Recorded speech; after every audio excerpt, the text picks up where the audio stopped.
La salamandre et le coyote. Un jour que je nettoyais l'étang de mon jardin des feuilles mortes, je découvris une petite salamandre frétillante dans le filet avec lequel je retirais toute la saleté. Et ce tout petit animal fut sans doute le plus étonnant et le plus improbable des messagers que m'envoya le Créateur. C'est cette rencontre qui a donné naissance à l'histoire que je m'en vais vous conter.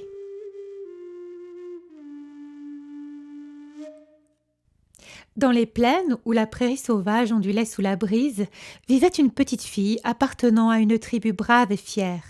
L'une qui se cache se tenait souvent à l'écart des autres enfants. Non qu'elle veuille s'éloigner de leur jeu et de leur rire par goût de la solitude, mais elle gardait dans son cœur de nombreux secrets, aussi lourds que l'outre qu'elle allait remplir à la rivière quotidiennement. Il lui semblait que les autres enfants étaient joyeux et insouciants, tandis qu'elle cachait sa peine. Elle se sentait seule et salie par les mots durs qui résonnaient sous son tipi et les gestes brutaux de son père quand la colère s'emparait de lui. Elle avait vu la peur dans les yeux de sa mère et bien des choses qui la couvraient d'une honte aussi noire et malodorante que la boue nauséabonde de l'étang le plus proche du cercle tribal. Il y avait aussi un jeune garçon que l'on surnommait Petit Tonnerre, car il était bagarreur et vindicatif.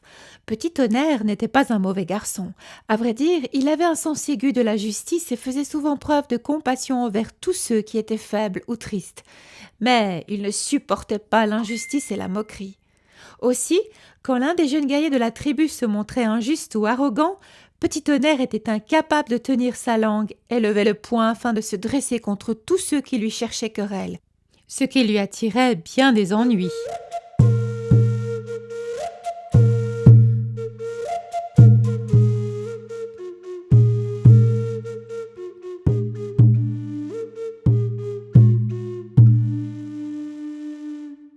Un jour, l'une qui se cache se rendit seule au bord de l'étang afin d'y chercher un peu de paix car son cœur était bien lourd de chagrin.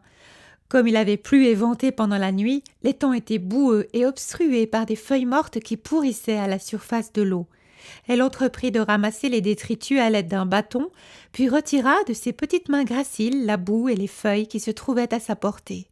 C'est alors qu'elle sentit dans le creux de sa main frétiller un tout petit animal couvert de boue. Elle le plongea doucement dans l'eau et découvrit une jolie salamandre noire et tachetée d'un beau jaune vif. «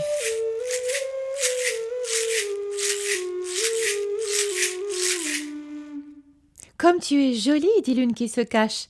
Ne t'inquiète pas, petite salamandre, je ne te ferai aucun mal. Tu as bien fait de remuer car j'aurais pu te jeter si je n'y avais pas pris garde.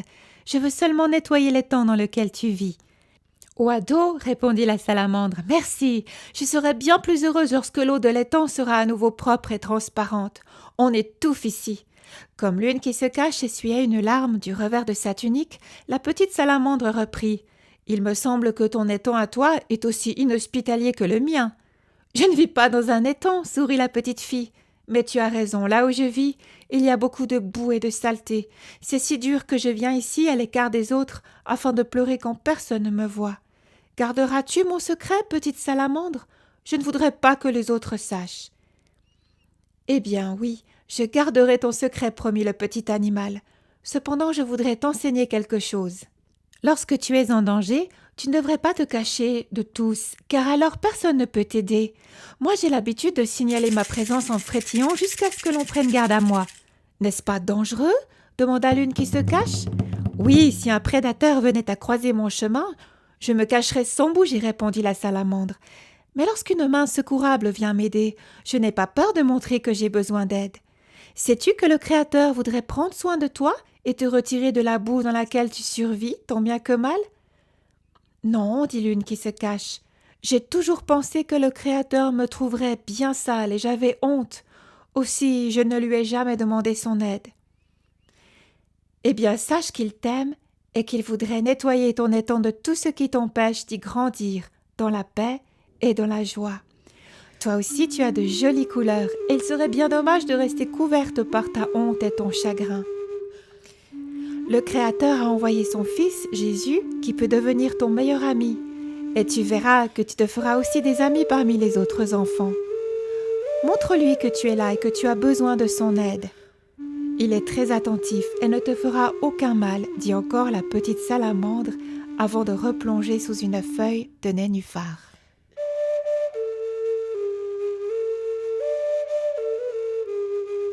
Petit Tonnerre s'était encore battu ce jour-là, et il avait les membres endoloris par la dérouillée qu'il venait d'essuyer. Mais surtout, il était très triste de ces combats perpétuels qui lui rendaient la vie difficile et le privaient de la plupart de ses amis. Ce jour-là, il s'était assis sur un gros caillou et espérait que le Créateur lui dise ce qu'il devait faire pour que les choses aillent mieux et qu'il retrouve la paix. C'est alors qu'un grand coyote s'approcha de lui et vint se coucher à ses pieds. Petit Tonnerre fut très surpris. D'ordinaire, les coyotes évitaient de croiser sa route ou se montraient menaçants. « Viens-tu me chercher querelle ?» demanda le garçon. « Non, dit le coyote d'un air nonchalant, je veux juste te faire une sieste et te tenir compagnie, car tu m'as l'air agité comme un ciel d'orage avant que le tonnerre n'éclate. »« C'est vrai, dit le garçon, je me suis encore bagarré et je suis plein de colère. Ah, si je pouvais leur montrer à qui ils ont affaire !»« Il semble que tu le leur as si bien montré qu'ils t'ont gratifié d'un œil au beurre noir et de quelques bleus. »« Ouais, j'ai l'habitude, je ne suis pas un lâche, dit Petit Tonnerre. »« Tu n'es certes pas un lâche, dit le coyote, mais tu n'es pas très futé non plus. Pourquoi ne pas faire le mort et laisser glisser les insultes comme si tu ne les entendais pas ? » « Faire le mort, c'est hors de question. Je ne suis pas un lâche et je suis bien vivant, crois-moi, même avec un cocard. Bien sûr que tu es vivant et je voudrais que tu le restes. Tu as demandé au Créateur de te parler et il m'a envoyé vers toi. Toi, tu es l'envoyé du Créateur ? Oui, mon jeune ami. Tu vois, je voudrais t'apprendre quelque chose. Lorsque le danger nous guette et que nous chassons, nous autres coyotes sommes capables de nous montrer sages et rusés. Nous faisons les morts de sorte que ceux qui veulent nous faire du mal nous prennent pour des charognes et s'en aillent. « N'est-ce pas de la lâcheté ?» demanda le garçon. « C'est un bon moyen de sauver nos vies. Il y a des moments où il vaut mieux ne pas se montrer trop bagarreur. Ignore celui qui te provoque et fais le mort. Il y a de fortes chances pour qu'il se lasse et te laisse tranquille, faute d'avoir pu te mettre en colère. Il y a un ennemi qui vient pour dérober et détruire. N'essaie pas d'user de colère envers lui, tu ne ferais qu'accroître sa puissance. Reste calme et prie le Créateur de te protéger. C'est dans le calme et la confiance que sera ta force, mon ami. Ignore l'ennemi qui cherche à te provoquer, mais continue d'aider ceux qui en ont besoin avec bravoure. D'ailleurs, une petite salamandre m'a parlé de l'une qui se cache. Je crois bien qu'elle aurait besoin d'un ami comme toi.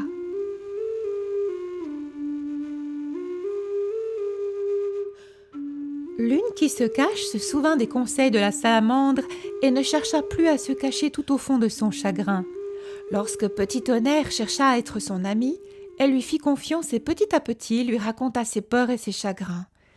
Elle fit de même avec le Créateur à qui elle osait désormais tout raconter.